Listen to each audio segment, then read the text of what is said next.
안녕하세요. 김태훈 목사입니다. 뚜벅뚜벅 메시지. 오늘은 요한복음 46번째, 살면서 해석이 달라지는 이유가 있다.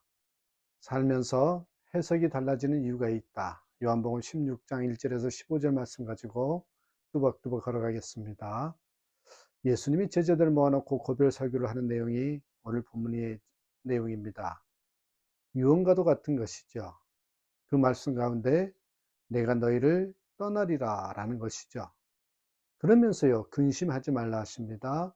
하나님을 믿으니 나를 믿으라고 하십니다. 내가 너희를 위해서 처소를 예비하면 나 있는 곳에 너희도 있게 하리라고 하십니다. 이것은 무슨 영화의 한 장면 같기도 합니다. 우리가 가끔 영화를 보면 엄마가 아이를 떼어놓아야만 하는 그런 장면들을 보지요. 그때 엄마가 말합니다. 할머니, 말 잘 듣고 있어라. 그러면 엄마가 돈 많이 벌어서 집도 사고 자동차도 사게 되면 너를 데리러 올 것이다. 그때까지 할머니가 너를 도와줄 것이라고. 그런데요, 영화에서는 대개 그 말을 하고 떠난 엄마가 다시 돌아오지 않습니다. 그러나 오늘 주님께서는 근심하지 말라 하시고 저들에게 보혜사 성령을 보내주시겠다고 약속하셨습니다. 약속만 하실 뿐 아니라 보혜사 성령님이 오셨습니다. 그 성령께서 우리와 함께 하십니다. 함께 하실 뿐만 아니라 우리를 알게 모르게 돕고 있습니다. 그래서 주님이 이 말씀하시면서 내가 떠나는 것이 너희에게 유익하리라 라는 말씀을 하셨습니다. 무엇이 유익한 것입니까? 육신으로 오신 주님은 유대 지역에 제한되어 있습니다. 우리를 돕고 싶어도 유대 지역을 떠날 수가 없습니다. 갈릴리에서 사역하실 때 예루살렘에 사는 사람은 주님을 만날 수가 없었지요. 그러나 성령님이 오시면 다릅니다. 그분은 시공간을 초월하십니다. 보혜사 성령은 2000년 전 제자들에게도 오셨지만 오늘 우리에게도 오셨습니다. 유대에 믿는 사람들에게도 오셨고 브라질에 믿는 자들에게도 오셨습니다.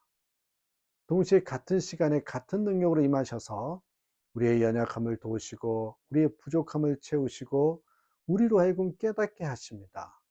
마치 유모가 아이를 돌보듯이 성령님 또한 우리를 돌보시는 분이시지요. 도우시는 그 성령님이 지금 이 시간에 여러분과 함께 하심을 여러분 믿으셔야 합니다. 이런 성령님을 인정하는 사람이 살면서 해석이 달라져요. 삶의 해석이 달라진다는 것입니다. 왜 그럴까요? 성령이 오셔서 무슨 일을 하시기 때문에 그러는지를 우리는 오늘 본문을 통해서 알 수 있습니다. 13절 말씀에 오시면 그러하나 진리의 성령이 오시면 그가 너희를 모든 진리 가운데로 인도하시리니 그가 자의로 말하지 않고 오직 듣는 것을 말하시며 장래 일을 너희에게 알리시리라 하셨습니다. 진리의 성령이 오시면 우리를 도와주시겠다는 것입니다. 먼저 보실까요? 성령이 오시면 우리를 진리 가운데로 인도하십니다. 진리의 성령이 오시면 그가 너희를 모든 진리 가운데로 인도하시리니.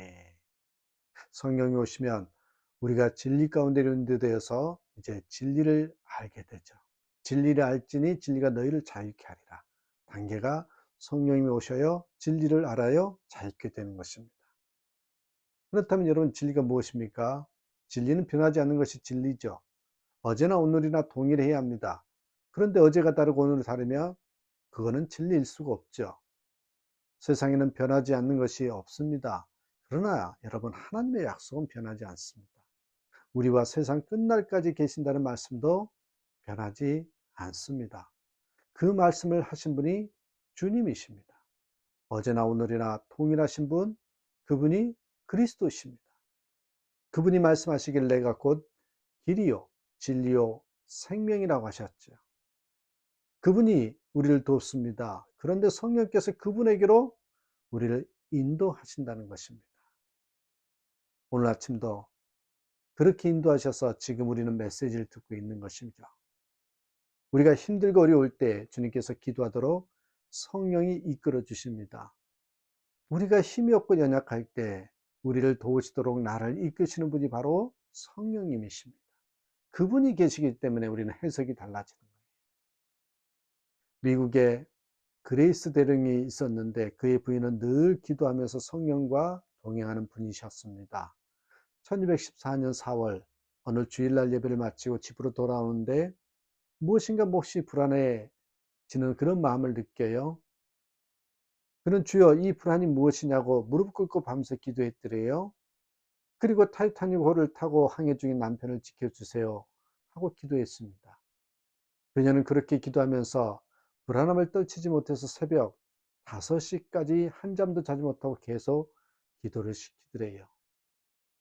그러더니 드디어 새벽 5시에 평안이 왔습니다. 그녀는 기도를 들으시는 하나님께 감사 기도를 드렸습니다.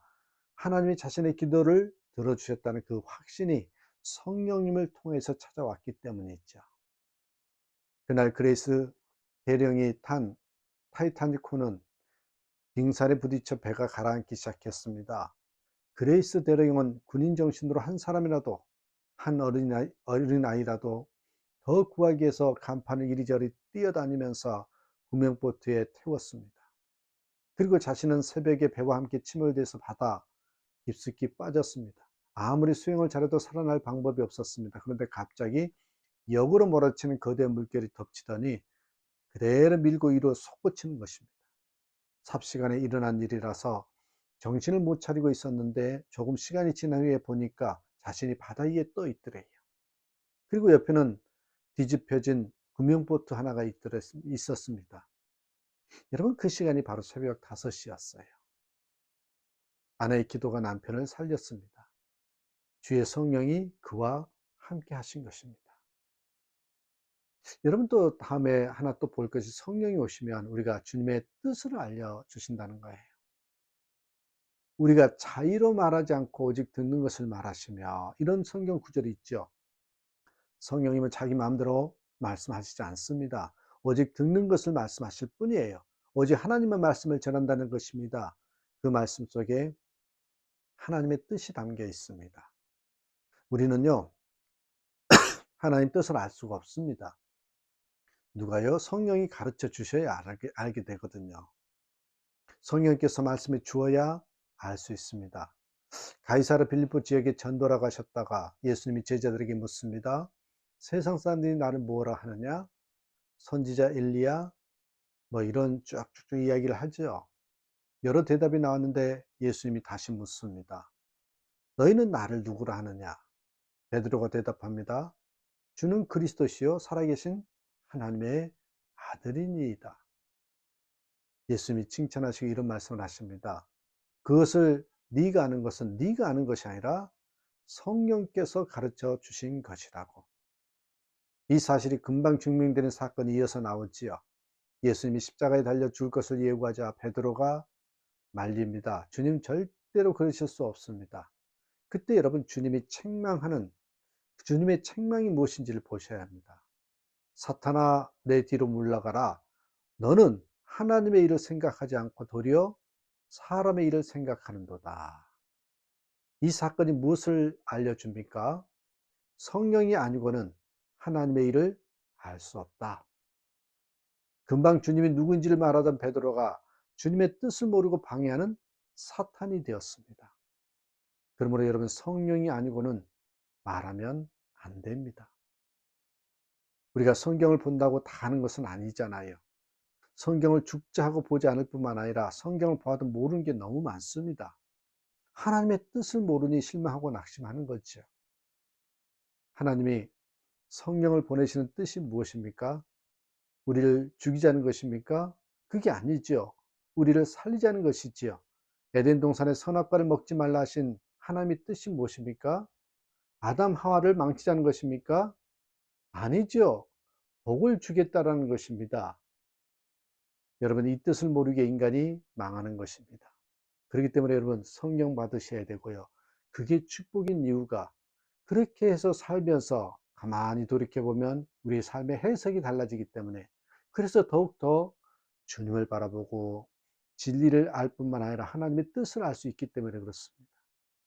다시금 성령 충만함으로 해석이 달라지고 또한 더욱더 주님 바라보는 저와 여러분의 삶이 되기를 주님의 이름으로 축복합니다. 감사합니다.